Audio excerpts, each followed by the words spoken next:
Hi, this is Phil, and I'm here to tell you all about the Capes and Lunatics Patreon. Get early access to all of our interviews, including the monthly Chichester chats with writer and comic book legend DG Chichester, new episodes of classic Capes and Lunatics shows, including The Quantum Zone, This, That, or the Third, and many, many more specials, all completely uncensored. Access starts for $3 a month, full video when you pledge $5 a month. Check out the link in our show notes or go to patreon.com/capesandlunatics. Hope to see you there. Hi, this is Dan Jurgens, and you are listening to the Capes and Lunatics podcast. Look up in the sky. Well, look up in space. It's a bird. It's a plane. It's an electric mullet. That's right, kids. Welcome back to another episode of Electric Mullet, the Superman podcast. I am Phil. Joining me, he's been waiting a long time for this. That's right. First part of Exile. It is, oh, Lord. I'm gonna do the dirtiest tagline to see for you so far. It is Gangbuster. It is. Justin the Owl swooping back into the cosmos. Yes, because again, we are covering part one of Exile. 5 issues this time. Yes. So we're probably going to dive right into this because, this one, and then the next 3 parts of Exile. This one, and then we'll get the second 2 parts next month, kids. Lots of good stuff. And no Action Comics in this episode because, as of this time period, it switched to Action Comics Weekly. Yes. And had nothing to do with Superman. Well, yes, nothing with this storyline. There's like 2 pages of Superman in each Action Comics Weekly, I think. Oh, really? That's it? Yeah, he was relegated to another short story. Yeah. 2 pages. I think it was pretty much that. Yeah. I've got to read some of this stuff. Oh yeah. Oh, it's a whole undiscovered country for me. This Action Comics Weekly stuff. Oh please! I mean, I think Will still gets the shakes from when we talked about the whole thing in one episode. There are orifices. Yeah, right. Yeah. Wild dog. Hope it's going somewhere nice. I mean, the only action we'll get is what is it in part 2 or part 3? The Action Comics annual, which the annual, yes, and then the final issue I think we'll cover in part 3 is the action when it goes monthly again and he returns from space. So yes, with that gorgeous cover. So I know we covered Action George Perez cover. Oh yeah, so we covered Action 600 a while ago, and then yes, we'll pick back up with Action 643, I think, something like that. Yeah. Yep. All right, let's jump into this because jump on in. We got quite an epic to discuss. Yes. Hold on. Oh man, I didn't put the let me get you got the covers because some of these, especially the one, oh my god. Yeah. Yeah. Quality here. I know what you mean. Yeah. What? Oh no. Wait a minute. Might have. Okay. Oh no, there it is. I thought I missed one, but I mislabeled it. That's all. All right. So I figured you could figure out the reading order, Justin. But yes, kids. So it just jumps back and forth. Superman actions. I mean, Superman adventures. Then back to Superman, back to adventures, back to Superman. So yeah. All right. So yes, we are going to start with. There we go. Superman 28. All right. There we go. Superman in space. Yes, in space. All right. So, Superman number 28 from February 1989. Superman in Exile. Writer Roger Stern. Penciler Kerry Gamble. Inker Brett Breeding. Colors Glenn Whitmore. Letterer John Costanza. Editors Mike Carlin and Renee Witter-Statter. Superman, now exiled in space by choice, reflects back on his life on Earth. He still deals with the he still deals with the guilt for the execution of Zod and his men in a pocket universe, and most recent events only made him doubt even more his mental stability. equipping a breathing apparatus and an experimental teleportation device. It is experimental. He mentions that many times, kids, from the Omega. Yeah. He flies far away from Earth. Feeling groggy after his hyperspace jump, he lands on a desolated planet orbiting a red sun. The wasteland reminds Clark of the pocket universe he's been in. Clark activates the hyperspace device once again to leave the planet. He then reappears in front of a yellow sun, being pulled by the sun's gravity. He's unable to use the device again. He orbits the sun at high speed to gain enough momentum to break free from its gravity. Superman then arrives at an inhabited planet. He sees a spaceship about to crash, but he intercepts it and saves its crew. Thankful for his actions, inhabitants of this city arrive at the scene and surround him and praise him. This reminds him of Earth and how he felt that he was dangerous among its people, so he flees the scene and flies away into space. Meanwhile, on Earth, Perry White receives the first installment in Clark's series of articles about Intergang's criminal activities and decides to print it on the front page in a special edition. This article alerts Morgan Edge, head of Galaxy Communications, and he commands his men to hit Clark Kent before he exposes Galaxy's activities with Intergang. Inside LexCorp, Brainiac awakes from his coma and tells Lex that he can't feel Superman's mind anymore. Amanda McCoy keeps investigating Clark Kent to find evidence that he is Superman.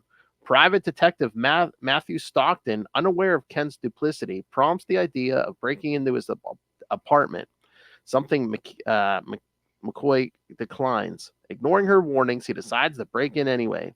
Stockton later enters Clark's messy apartment, but he is intercepted by a group of wall crawlers, the Intergang hitmen, and they terminate him. Ooh. You're dead, Kent. With extreme prejudice. So yeah, that's literally last page. Yeah, they Yeah, that's the cliffhanger ending for that one. All right. So what you think? I loved this. I forgot about this one actually until I Yeah. reread it for this episode. I liked how it was kind of different vignettes of Superman's initial foray into deep space, and he kept coming up with different dilemmas and different adversities. I have to say that technology is impressive that it survived being that close to that yellow sun without absolutely disintegrating into vapor. Like, that is impressive technology. Exactly. From Professor Bart Hamilton, I've got to say. Oh, I know. And that experimental teleport from the Omega Man. Yeah. Did he tell you it was experimental? Yeah. Yeah.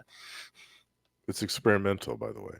I know. Yeah, this was great. I love the art. Kerry Gamble. I mean, I mentioned on the last episode, I love his stuff. And this is really some of his best artwork, I feel, in this Superman series. I think it's really, really great.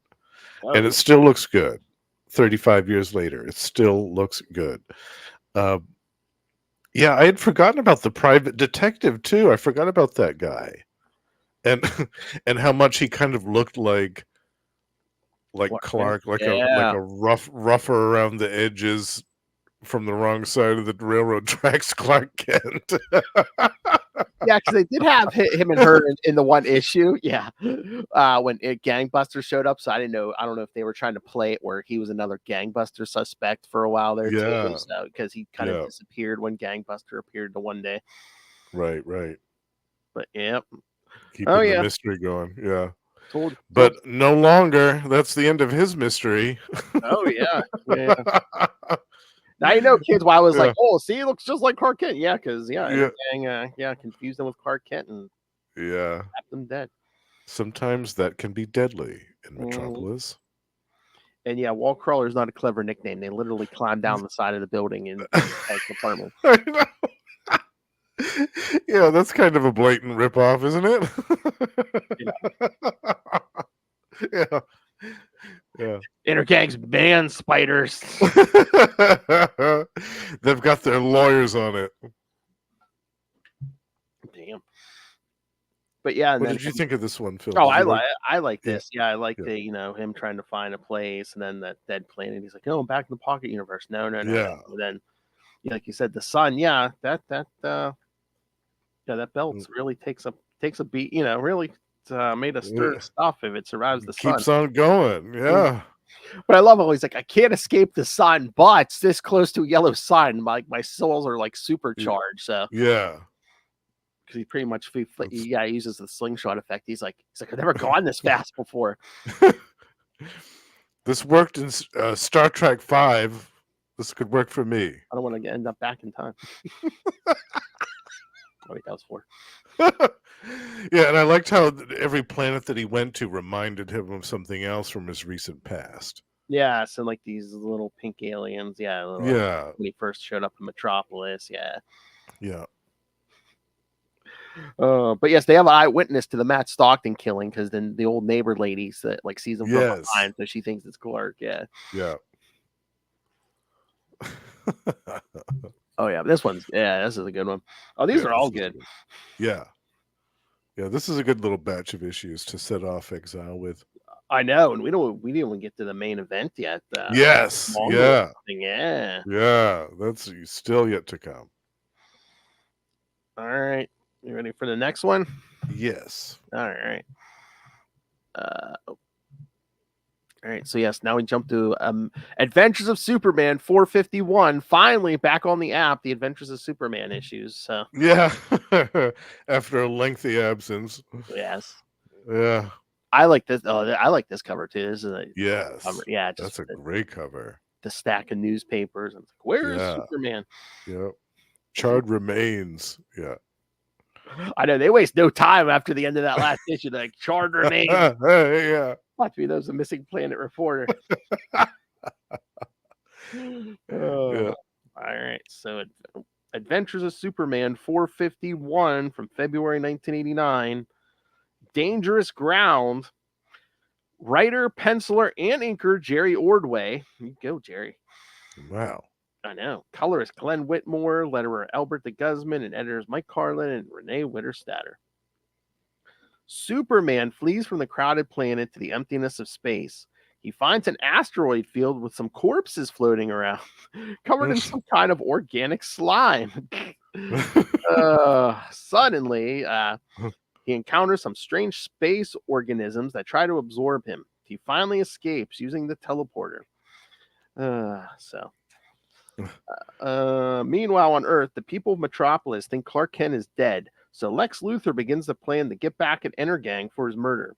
He also sends Jose Delgado after Emil Hamilton in order to re-employ him. But the old scientist traps Jose inside a magnetic field, freeing Jose from the radio signals that were controlling his armor. All right. So, thoughts on this? Jeez. There's a lot happening in this one, wasn't there? Oh yeah, I mean, yeah. Yes. Superman was little realizing he teleported inside of a giant creature, space, I guess floating through space. Yeah. Oops. How did you think about that? It's like we never even see what the outside of this thing looks like. Yeah, was that ever revealed? No, I don't think so. No. Yeah. I kind of like that though, that they kept it ambiguous like that. Mm-hmm. That was nice. Yeah. That they didn't spell it out for us completely. But it was a cool concept. Oh yeah. It was a really cool concept. Yeah. But it has to be something big because he thought he was still in space. Right. Yeah. I love that. And I loved in this issue we had the introduction of the new Gangbuster armor. Oh yeah. I love that armor. I thought that was a fantastic update. Mm-hmm. And Professor Hamilton. Yeah. Actually standing up to Lex. Yeah. It's great stuff. I know. Not only standing up to Lex, but like hoisting him by his own petard. He does this thing with the live broadcast. Oh yeah, because there's like hacks into the TV networks and there's explosive in that armor, and he basically says, Lex is like, you better keep that field up 24 hours a day, or I'll blow you up. And meanwhile, Hamilton's like, okay, it's like it's a live feed going, so. He popped the field and he's disarming Jose's armor, and Jose's like, "You sure this is a good idea?" He's like, Lex won't blow us up on live TV. He's like, I think. Yeah, it was a good bluff to definitely, and it paid off because Oh, and this It's is not often that you beat Lex at his own game. Oh yeah, and I also find it amusing because a few issues back in Adventures, Clark grabbed the arm of a gunman who was trying to shoot Lex and basically saves Lex's life. Yes. So now Lex thinks Clark saved his. Well, he did save his life, but he's dead. He's like I'm never in anyone's debt. And his assistant's basically like, how do you kill a dead man? And he's like, or how do you pay back a dead man? He's like, well, I'm gonna find his killers and get them.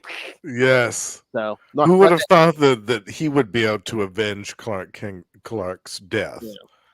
Of all people in Metropolis, it's Lex Luthor to avenge the death of Clark Kent. Yeah, but meanwhile, I mean, Lex was looking for an excuse to go after Intergang anyway. That's true, because they're muscling in on his territory, and he didn't like the competition. Oh yeah, he's like, with Superman gone, he's like, everything stands between me and this total domination of this town, Intergang. So yeah, he's gonna take over. Mm-hmm. Yeah. Oh boy, love making his female assistant stand there while he's taking a shower. Yeah, I know, right? What's that about? Yeah. Overcompensation or something. Because I swear, I guess female assistants. Yeah, that's true. It's always a different one in every issue. You notice that he likes his variety amongst his female staff. I've noticed that. Yeah, different one for every day of the week, I guess. Yes. Oh, and then the other topic that comes up over and over in these issues, besides the experimental Omega Men teleporters. Oh, hey, I got Brainiac drugged in my basement. Yes. Got him so doped up. But Brainiac's been strapped to this table for about 3 months now. I know. Oh, that's so funny though. But when they can't get a signal to Jose's armor, and he's like telling Halperson, get Brainiac up. He's just smacking Brainiac in the face. He's like, wake up, wake up. Like, you know what you get? He's like, you know how many tranquilizers Dr. Kelly has him on? Yeah. That's not something that you can just casually counteract at a moment's notice. I know. He's literally plugging Brainiac's head into the computer. Oh, Lex. But yeah, the whole thing with Superman is funny because he's like, oh, I was gonna, once he realizes he's in a living thing, he's like, I was hoping if I just went with the flow, I would be expelled at some point. So he was. Oh yeah. Yeah. Yeah. When in doubt. Yeah. So get crapped out. Yeah. When in doubt, get crapped out. Yeah. Nature finds a way.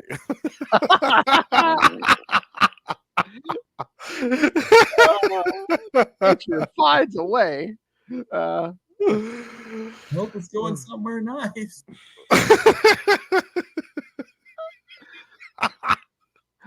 But I mean, I don't care how big and tough you are. I mean, can you just imagine something teleporting into your belly and then teleporting out? Yeah. Because even Superman is like, oh, those jumps really like throw him. Because I think he said, oh, at least I'm not throwing up this time. Throwing up inside this gigantic creature. Yeah, but something that's it can make Superman throw up, and oh God. Yeah, that's bad. But yeah, I did like that too. That we don't even see what the creature looks like because I like that. Yeah, I preferred that. It would have been too easy for them to do like a big lavish 2-page spread of the creature just for no reason. I like that our imagination can fill in the blanks with that one. Yes. Boy, that armor's helmet there kind of looks like a rejected Cobra Commander armor. It does. It really does. Well, again, yeah, I love that. I love this second Gangbuster look. I think it's so cool. Yes. Oh, and then of course, Jerry White trying to help them out. For once he's not in trouble. Feeling honor bound to help Jose. Been a while since we've seen him too. Yeah, it's been definitely. But he's going to stick around for quite a while in the near future. Mm-hmm. Yeah. Oh, and then Toby Raines, the reporter, calls the Kents and it's like, we're talking about death, and Paul's like, no, he's here, he's fine, bye. Oh yeah, he's fine. You want to talk to him? I love when he's like, Yeah. yeah, I love when he's like, yeah, sure, I'm sure. Yeah, what do you think? Where else would he be? Outer space? Now that you mention it. So yeah, that gets her curiosity. So she's like, if Clark's dead, Wait, then yeah. why do the Kensington? Who is in Smallville, and why don't they know that their son is dead? Yes, because they also showed Amanda McCoy saying, you know what? Oh, that idiot Matt Stockton. She's like, they think it's Clark Kent. She's like, might as well let them think it's Clark Kent. She says, because the police are more likely to solve the murder of a respected journalist than a down on his luck Right. PI. So Exactly. all right, so Yeah, this was a great issue. I really enjoyed this. I also think like the whole story with Gangbuster and Professor Hamilton, like that could have actually been its own issue. oh yeah, Like kind of what I was mentioning last time, instead of doing the Action Comics weekly, yes, they could have each month focused on a different cast member of Superman's supporting cast yeah, I and would love done the whole issue on them. And then you could have had a whole issue with this Gangbuster stuff and Lex and Professor Hamilton and Jerry White. Like, I honestly, I would have liked to seen that better than just having this relegated to the B plot yeah. of this story, of this issue. I mean, you Yeah. kind of get that for I'd say what was it, 2 or 3 months straight during Funeral for a Friend, where Yes. yeah, they Yeah. kind of focus on Supergirl and the rest of the Metropolis. Yeah. I liked that. I thought that was a nice, because there's so many other characters in Metropolis. It Oh, makes sense that you would be able to. They did that with Batman as well a few times. They had different characters show up on Detective Comics instead oh of just yeah, him. And I thought that it worked really well for that formula, at least for a little while. And then obviously you bring the main character back at some point. You're not going to have it be just this rotating cast of characters in Action Comics forever. Obviously, Superman's going to be back at some point. But it's the whole thing. Absence makes the heart grow fonder. You take the character away for a little while, and then it means more when they come back. yeah. That's the thing. Like in this era, even all through the '90s, Superman had such a great supporting cast, and that's Mm-hmm. I feel like that's one of the things they've really lost. Is just the supporting, the great supporting. I mean, they've been trying, I think, to bring that stuff back, but Yeah, for a while it was really on point. You had Superboy, you had Steel, you had Supergirl, you had the Eradicator was even kicking around doing stuff with the Outsiders, and you had all the people at Star Labs. You had Lex Jr. doing his stuff. Like there was a huge cast of characters in Metropolis, and all the Daily Planet people. Yeah, it's just it's wild to me that they never focused more on all that stuff. All right, ready for the next one? Yes. There are so many good covers in this, but this might be my favorite of this week. Yeah, I love this one. Yeah, look at that. Yeah, so good. Because you mentioned Exile to me, that's like the first image that pops into my mind is this cover. Oh, okay. Yeah. See, for me, it's the Action Comics annual. Oh, yeah. That's another. That's the image that I think of. All right, so I love it though. That's a great cover. Oh yeah, Superman number 29 from March 1989. If This Be My Fate, writer and penciler Dan Jurgens, inker Brett Breeding, colorist Glenn Whitmore, letterer John Costanza again, and editors Mike Carlin and Renee Winterstatter.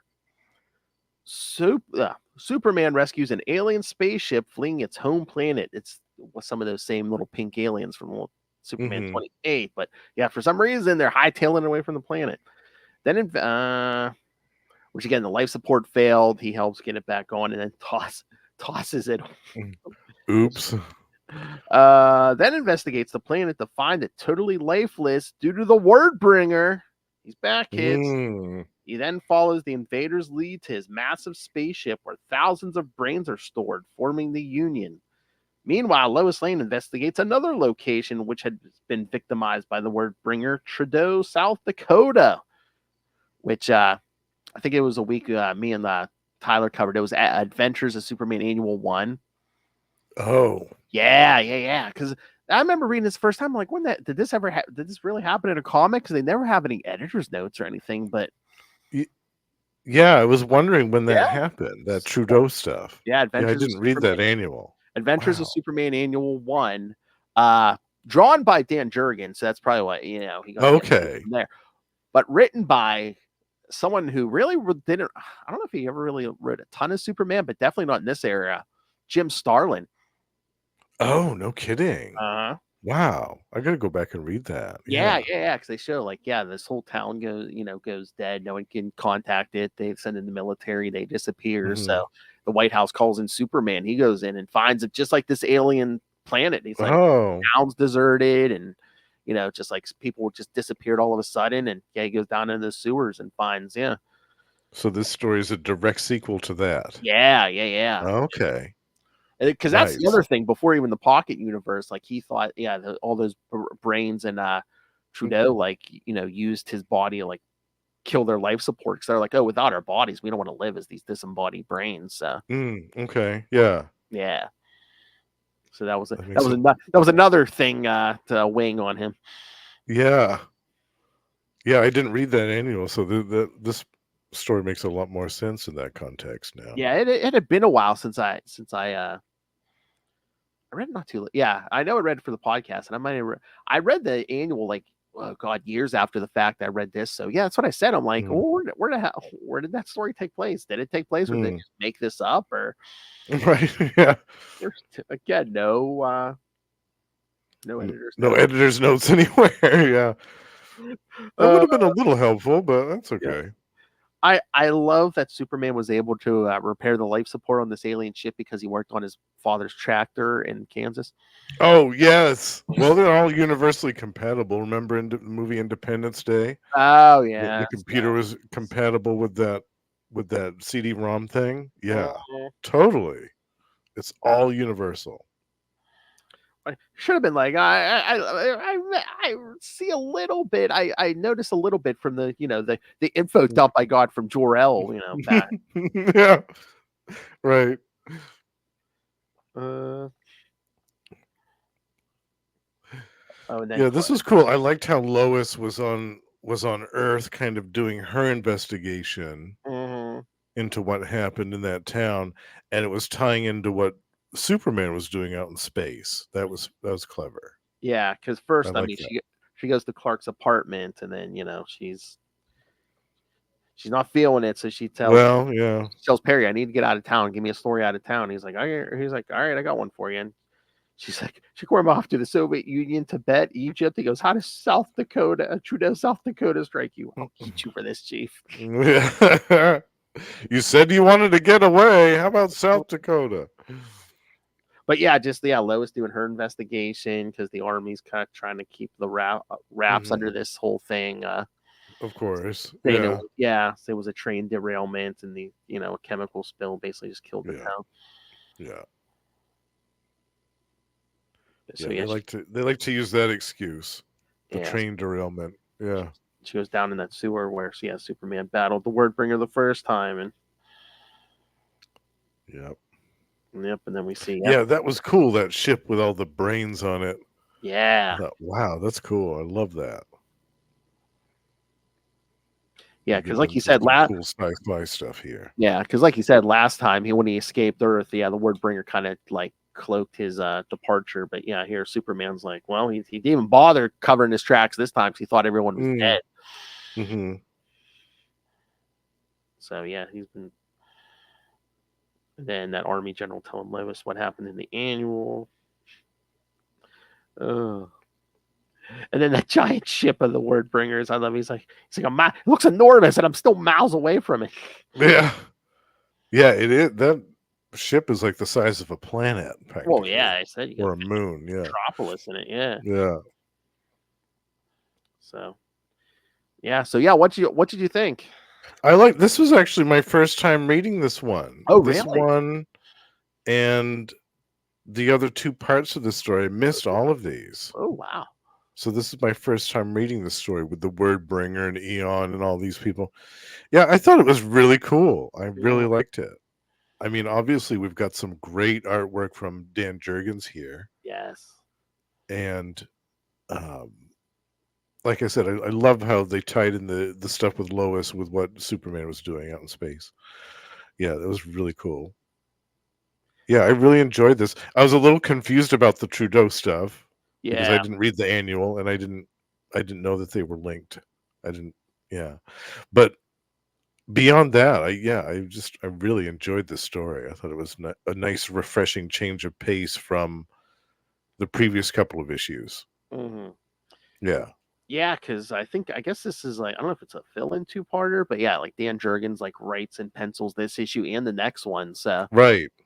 which I mean, I even like I said, Jerry Ordway's style I think is complements Kerry Gamble's good, but I think Dan Jurgens is really his Yeah, style really really close to Kerry Gamble's definitely. in the sense where it's like it's not like an abrupt.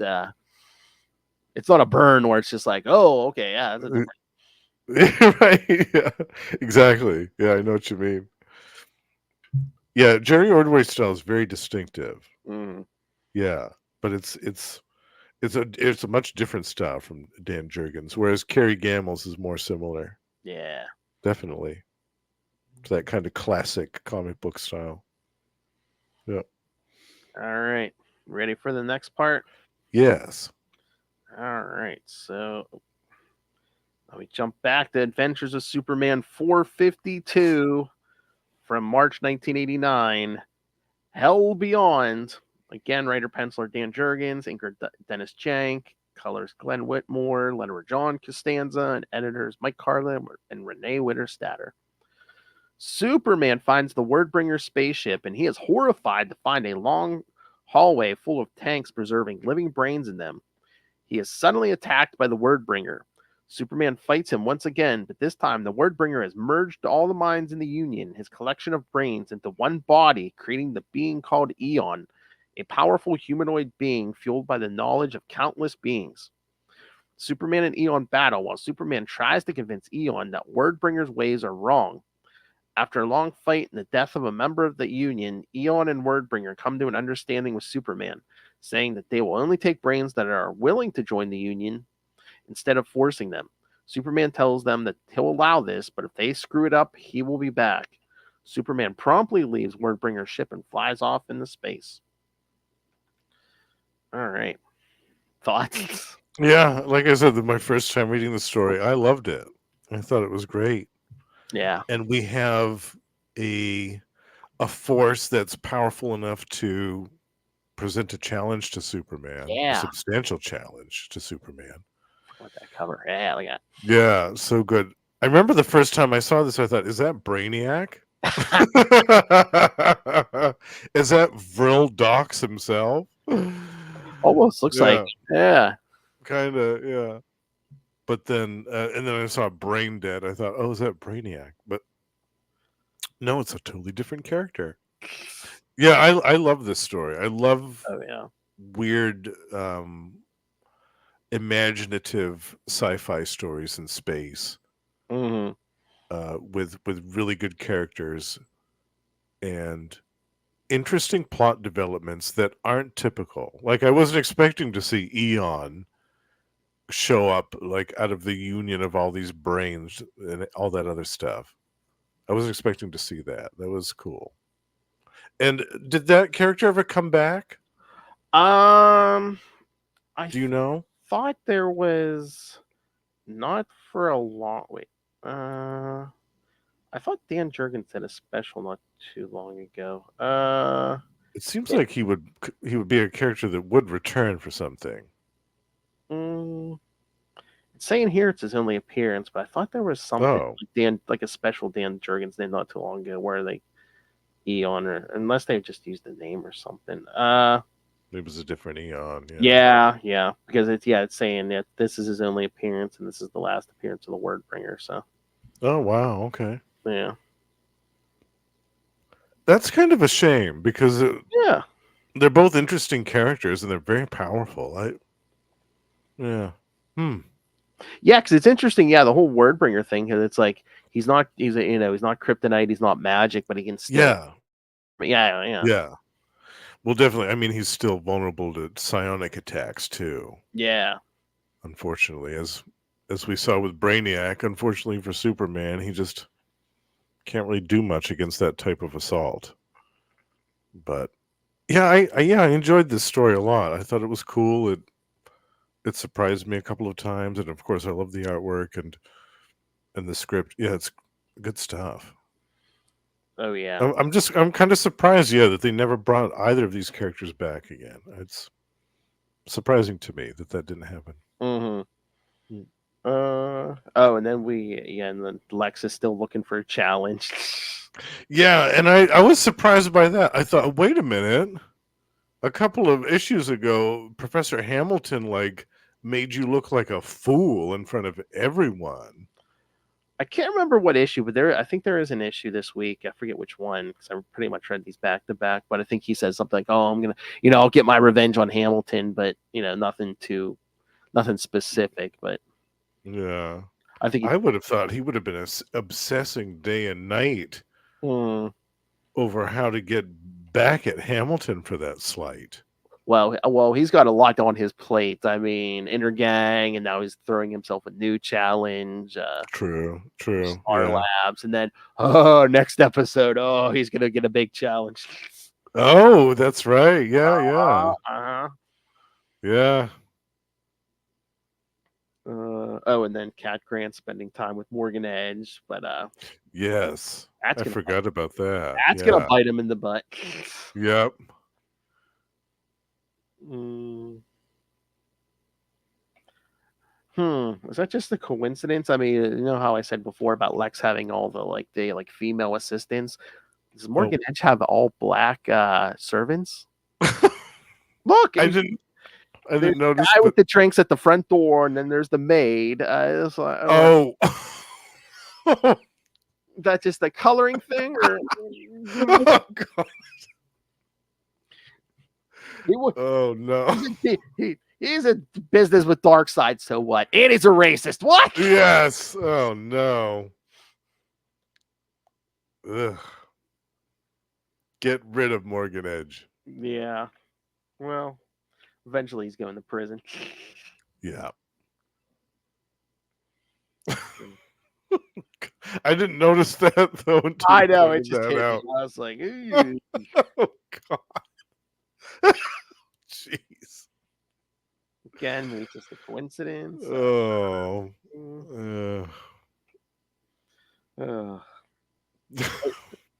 But yeah, spoilers, kids. Cat is the source that fed Clark all this Intergang information. So that's what she's doing there. But I don't know if they ever go into it. I'm like, how far did she go for this story? Because I mean, do you think Morgan Edge would keep her around this long if she wasn't sleeping with him? Oh, I know. Yeah. Yeah. Now Adam, her son, is up here at Morgan Edge's estate. I'm just like, well, maybe he just wanted pictures of her feet or something. I forget. I'm gonna say maybe it's just hand stuff or something. I don't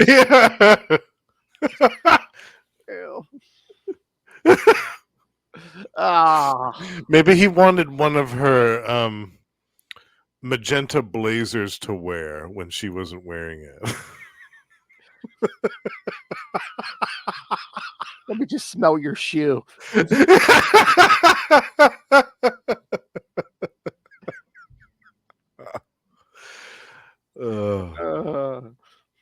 You never know. I want you to slap me in the face and tell me you're going to throw me in the fire pit. What? Nothing.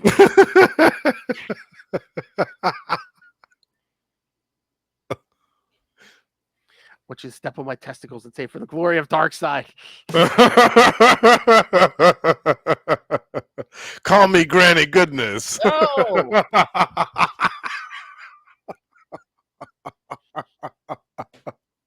Still smoking that evil man cigarette holder.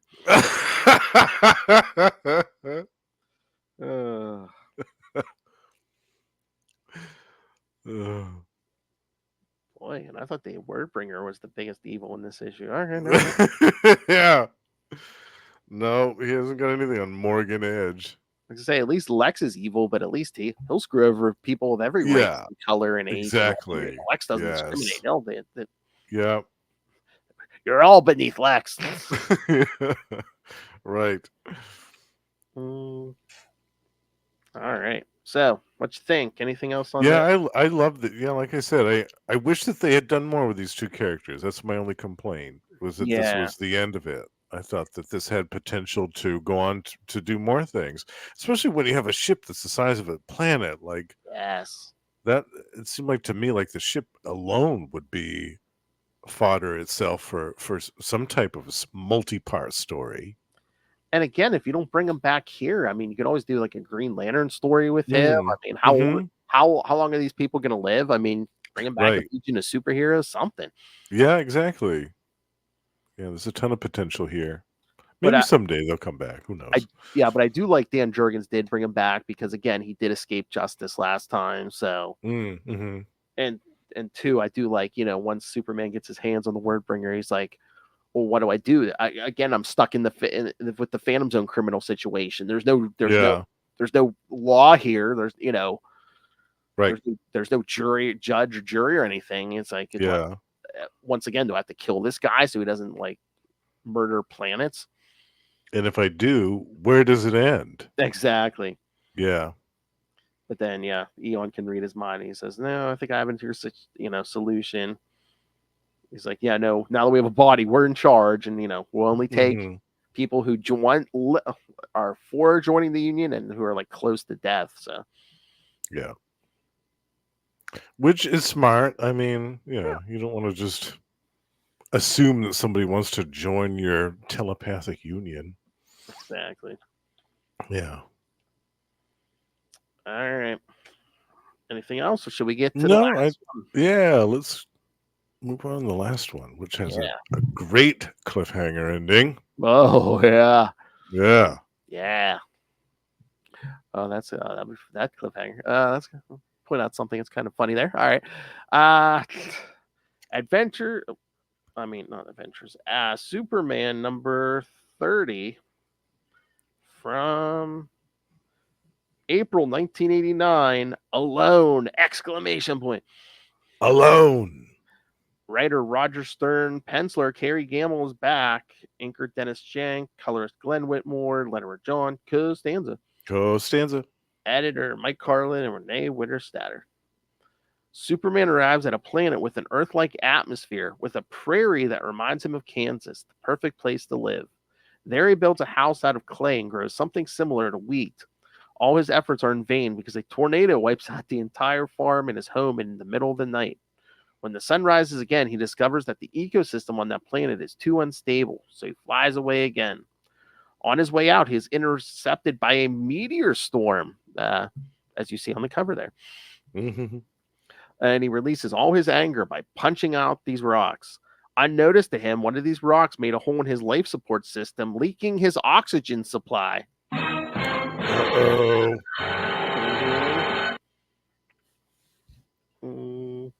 Oh, and then yes, we do get that backup. The king of all he surveys, as Lex is bored by the absence of his mortal enemy Superman and in need of a challenge, decides to take over Star Labs. Oh, that's not on the... Oh, that is on the app. Yeah, it is on the yeah. Oh, yeah. I forgot about this little backup story. Yeah. Yeah. So. Yeah, this is my first time reading this one, too. I had missed this issue. So I didn't know about it. I love it. I love the whole idea of Superman trying to start over a new life on this completely not barren world, but Again, he's like, it looks like a Kansas farm field, but then I guess every so often the ecosystem just dumps a tornado or a hurricane down there, and he looks, after the storm, he looks underground and he's like, yeah, there's so many different layers of how it's just wipes it out, stuff regrows, it wipes it out again.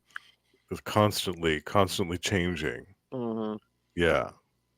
But I love that, though, that he put the time in, and it shows him like planting the fields and like, just kind of doing a whole montage sequence out of it. Oh yeah, because it said I love that. For a few days. Yeah, he plows the field, and he says he travels thousands of miles seeking out the proper plants with a telescopic vision, gathering the seed and planting his crop. And actually changes the course of a mighty river to irrigate his field. Yeah. But And you then- get the feeling for a little bit like this might actually work out for him. Like he's got a yellow sun here, so he's got plenty of power. He could possibly have a source of food, and nobody's going to bother him because there's nobody else on this planet. He's the only one here. Yeah, which is kind of what he was looking for. Yeah, Right. Yeah, This is like the ultimate fortress of solitude. Mhm. But then, as we see, the Yeah, planet is much too unstable, the weather patterns. yeah. And then he has his epic freak out in the meteor shower in the asteroid field. Yep, and then that last page, yep, you see the air leaking out of that hose. Yeah. So, so coming close to that sun with its heat and its gravity did nothing to this device, but getting hit by a meteor. Right.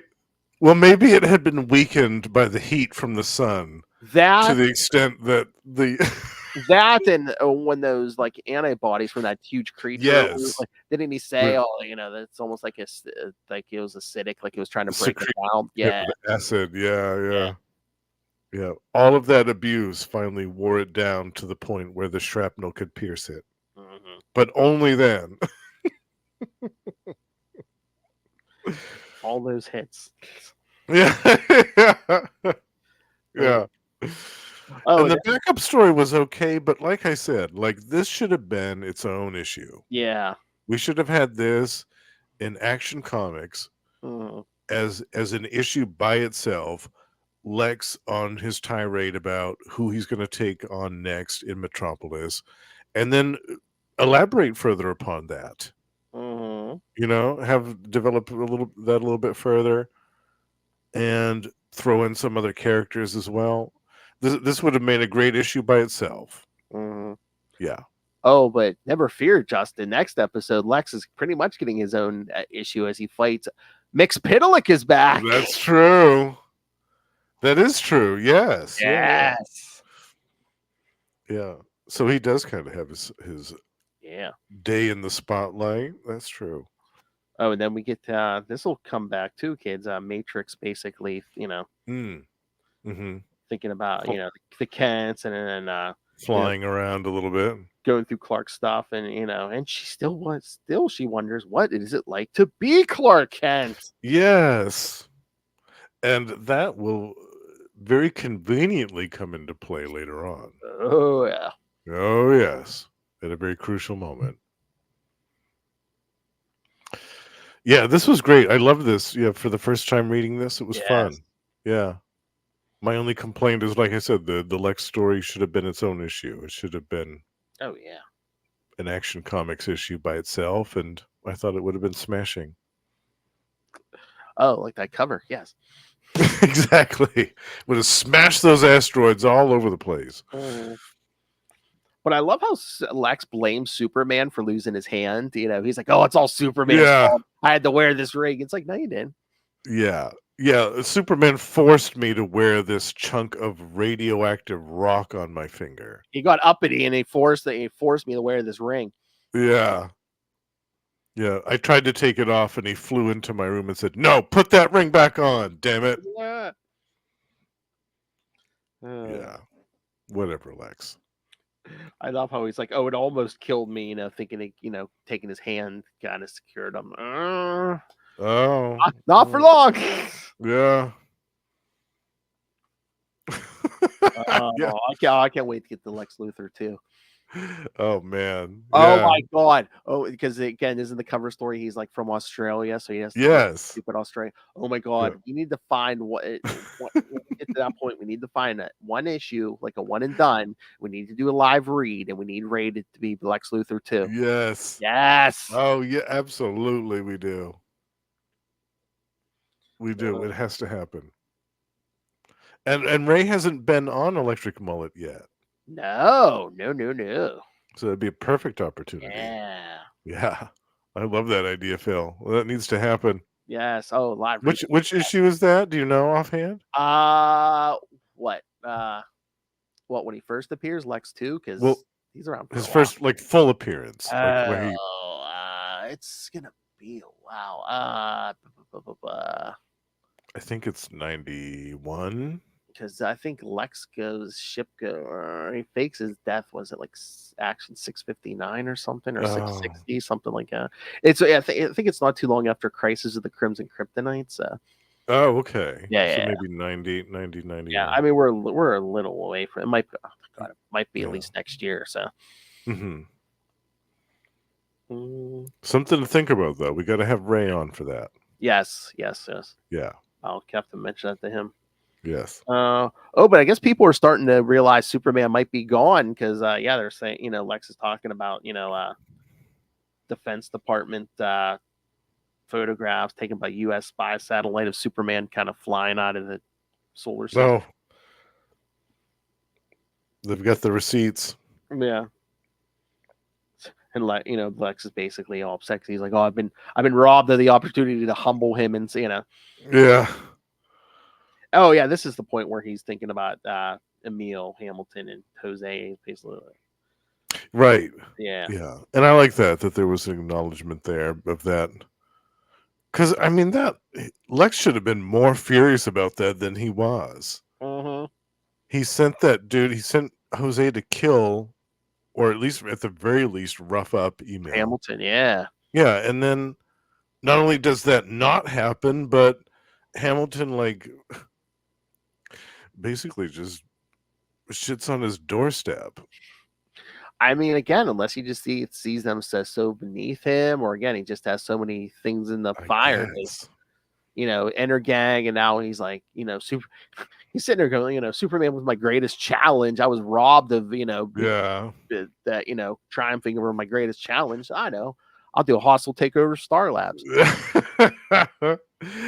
That'll do it. And I'm not sure if they mentioned a psionic project yet, kids, but yes, that's going to come into play. Yeah. All kinds of things. And then I love this news report basically catching everyone up, with the Jose and Hamilton thing. And then, they buried Brainiac. And it's like, no. That was that's when Brainiac faked his death in Superman 5 in a fight with Superman. He basically set a homeless man who was like soaked in like alcohol on fire. So everyone thinks Brainiac just set himself on fire. Yeah. No, remember, kids, Brainiac's still doped to the gills in the basement. Yeah, he's going to be strapped to that table for another 3 months. That man's backside is going to be atrophied from lack of use. I think he stays out until like Superman comes back. All of a sudden he snaps awake. He's like, "She's back! He's back!" Yeah, exactly. It's so funny. They keep him doped up, and they're probably going to roll him around on that table so he doesn't get bed sores. As long as his brain works, I don't think Lex cares. Yeah, exactly. All right. So, anything else? No, I think we covered it good. Yeah, I enjoyed reading some of these issues for the very first time. That was fun. Yeah, everything else is familiar to me, so it was nice to have a handful of issues that were new to me. I really enjoyed that. There were a great handful of stories, and with a nice bit of variety in the stories too. It wasn't the typical Superman goes to this alien planet and finds that they're being oppressed by a tyrannical warlord, and helps, like the typical tried and true stories that we would expect. We don't see that, and I like that. I like that they did stuff that was off the beaten path, with him trying to just be a farmer. Yeah, and live that simple life. Like this issue, Superman interacts with no one. Yeah. He's just it's his own internal monologue the whole time. It's great. I love it. And again, all the stuff with everyone else back on Earth, which I feel like modern comics, you wouldn't get that. It would be like, we'll get back to them in 6 months. It's like, yeah, right. Or there'd be a whole bunch of stuff happening behind the scenes that we all find out all at once. Yeah. Yes. It'd be modern comics. He'd get back to Earth, be like, "Oh yeah, by the way, while you're gone, Lex took over Star Labs." Yeah. all this stuff happened while you were gone, and Yeah. then the next issue after that is the catch-up issue. Yes. All right. So next time, for part 2 next month, we're gonna get Adventures of Superman 453 and 454, Superman 31, which is I believe is the Lex issue, and Action Comics Annual 2. Yeah. Yes. All right. And then oh crap. We do have 3 episodes next month. All right.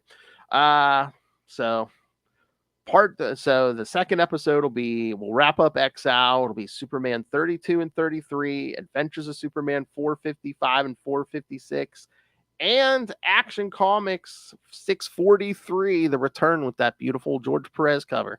Oh, yes. Yes. And then, I forgot we do that. There's an extra week next month. Yeah, so you get a 3rd episode, kids.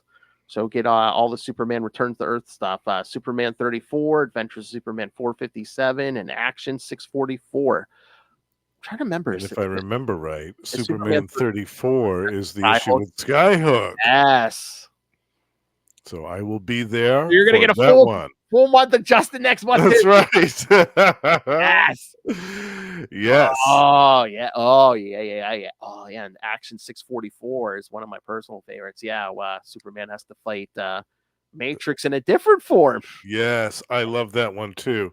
That cover is one of my favorites. I would love to have a poster of that cover. I think that's another. That's George Perez. I think that whole issue. Yes.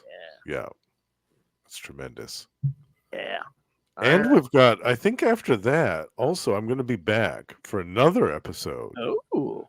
Because very soon, one of my personal favorites is going to be appearing for the very first time. Maxima. Yeah. You know what? I think it might. Is it 6:45? I think it might be the first episode of November. No, nice in time for my birthday. Yeah. I think it's the episode after the Skyhook lens. Oh, I love it. Yeah. So yeah. you know her for a while. That's fantastic. Yes. Maxima. Yeah, she's one of my favorites of all time. Oh, yeah. All right. So yes, kids. So send us your thoughts on everything you heard tonight. Parts 2 and 3 of Exile next month. Yeah. So you have time to get your thoughts in, and then those issues after it. Please send your feedback. Email us CapesandLunatics@gmail.com or call the voicemail 614-382-2737. That's 614-38-CAPES. And remember, you can find all things Capes Lunatics, episodes, social media, merchandise. Get your brand new Capes Lunatics merch, your classic Capes Lunatics merch, and more coming soon. And again, you can rain random money on us, just being nice, and because we'll advance it through the Cash App link. Make it rain on us. Make it rain. Yeah. Because please, don't make us be that metaphorical young girl dancing in the club and someone comes in and steals our brains. We're gonna stripper pole down at Divas. Although if you go to the right club, it does kind of steal your brain. You know what I'm saying? So yes, so some rain random money on us, and again, the Patreon. Yes, join me in the Patreon Elite. Yes. And again, we're probably going to do a topic in August, recommended by Justin here because he is a patron. So yes, yeah. You want to tell us what to do and get personalized insults? Yes, yeah. So yes, you can find the Patreon at patreon.com/CapesandLunatics, and remember, you can find it everything all in one place. That's tubespace.ao/CapesandLunatics Podcast Network. That's tubespace.ao/Capes and Lunatics Podcast Network. More vicious and brutal than ever. All right, now for this Justin the Owl. Well, you're going to hear him here for a while on. Yes, I'll be here for a while. Yes, and I'm happy about that. Yes. So yeah, all through Exile and even an episode or two after, kids. So you can hear him here. You can hear him at least once a month on We Are the Night, the Batman podcast. at least once a month talking Azrael, and he slips in every so often on other episodes with me and Lilith, including the upcoming episode 200, where we're going to cover Batman 80, do a live watch of Batman 89. I can't wait. Me neither. And of course, you can hear him every week over on Capes and Lunatics on Marvel Tales, where he and I discuss something different from Marvel every week. I think we'll still be on Atlantis Attacks. Yeah. I think so. Yeah. When this comes out, I think we'll actually be wrapping it up, I think, just about. Yes, but we did 9 parts of Atlantis Attacks every issue. The full epic. Speaking of 1989. That's right. This is what was happening in Marvel in 1989. That's right. These were almost happening at the same time. Yeah. Right. Yeah. 1989 was a good year in comics. Yes, it certainly was. You can hear him at least once a month. X-Men Classics, where we talk anything X-Books. You can also hear him once a month on Energon Universe with myself and Russell, talking all the new Transformers and G.I. Joe content. And of course, that's not all the King does. So, Justin, tell them about these great shows. These also, you can find me on every month. Gamma Charge with Russell and Josh, where we discuss the Incredible Hulk and the Sensational She-Hulk. And we also have a Patreon, so do check that out. And over on Predator and Prey, we are joined by the High Priest of Khonshu himself, Ray. And we are very excited about the upcoming Predator versus Black Panther coming out later on in August. And last but not least, the Lost Library of Legends, my solo show, is still going strong. And I'm doing over there my very first Summer Spectacular, where I'm covering in 3 parts a forgotten DC comic from 20 years ago called The Power Company. One way trip to Biscuit Town. It's me, your old pal, the owl.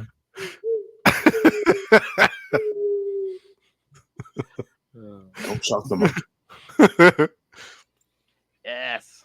So you're going to be done with comics anytime soon? I don't think so. Oh, no. No. Well, no. I love it. I can't wait till we get the long-haired Superman. Boo. Oh, yeah. Boo. Start out every episode. Boo. Yeah, you're going to be using that drop a lot. Putting the mullet in Electric Mullet. Yeah. Superior puss. No, we're not at Maxima yet. Settle down. Not yet. All right, kids. Thank you for joining us. Again, come back next month. We get 3 episodes next month. We'll 2 more parts of Exile, and then get the Skyhook for Justin, and then start November with Maxima. Yeah, I'm so excited.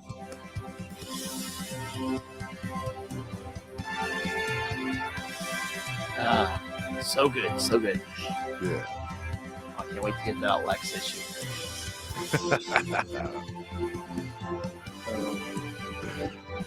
Good stuff. Yeah, so yes, come back next week and the week after for more nightly news with me and Kristen, and then yes, we'll be back. More Exile. All right, remember, join us next time for truth, justice, and the mullet way. And remember, kids, watch where you stick your hose.